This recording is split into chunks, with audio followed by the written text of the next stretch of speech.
Hi, welcome back to my channel. I wanted to tell you the story of, the stories behind my music. After my younger son died, I had a very good friend who told me or gave me a suggestion that perhaps one of the things that I could do would be to do something positive on the anniversaries and on birthdays and such, so that my experience wouldn't be totally negative.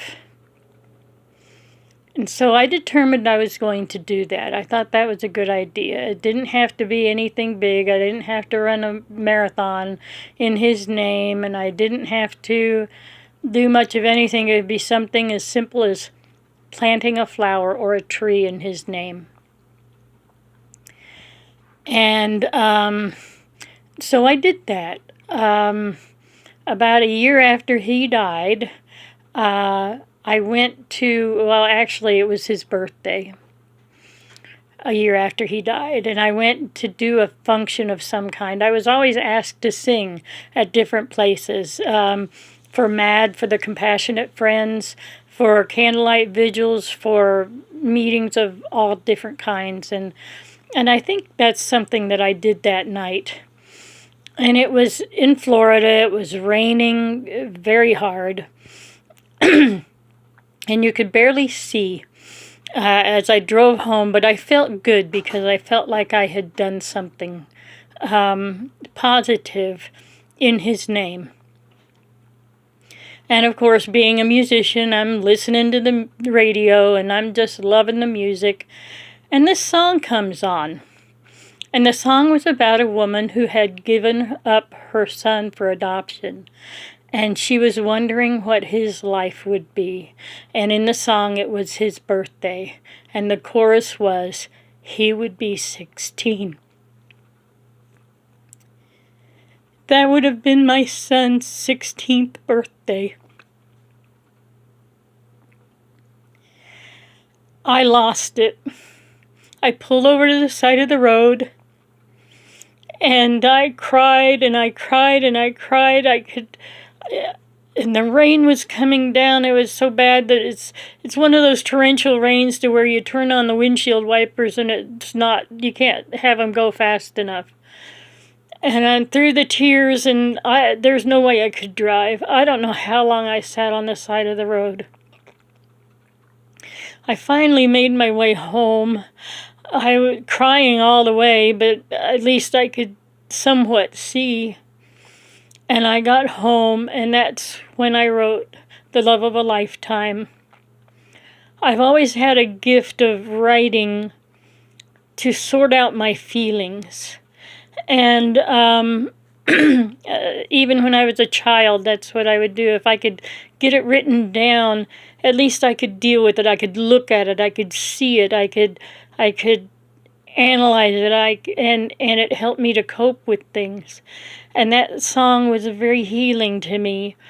And the man who played the guitar was a friend of mine since I was 12. He was 14. His name's Dennis Lawson.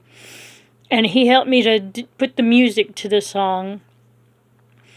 And I really appreciate him for that. And I often sang that song at different events and so on. Then I knew after my son James died 4 years later, that was also in June,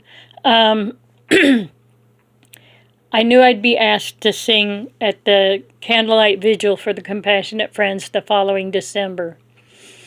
And I had started college, and I decided, I had met so many people and knew their stories now too. And because of that, the story was bigger than me. And so there's bits and pieces in those songs, or in that song, about the people that I met. The scouting on the first verse, My son was into scouting, but there was a woman who I was very good friends with, and her son had been into scouting as well. I remember walking the floors with James when he was teething. It's the only time I ever had trouble with him because he was such a good baby. And I remember walking the floors with him. So that line about how I'd give my all if I could once relive those sleepless hours. And then with the daughter, another friend of mine lost her daughter, and her daughter was a dancer. So that's where the dancing shoes came from. And of course, having been a girl myself, I remember the lovelorn sighs and the pillow fights and all the kinds of stupid things we did as kids. So this music to me was very healing, but more than that, I hope that it would be healing to others as well. I actually have had the opportunity to sing Amazing Grace at both my father-in-law and my mother-in-law's funerals. And it's a very touching thing for me.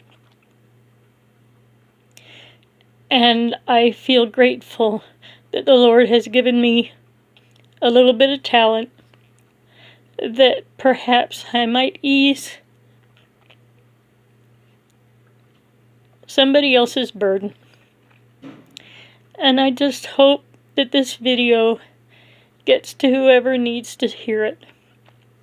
And I'll talk to you in the next one. Bye-bye.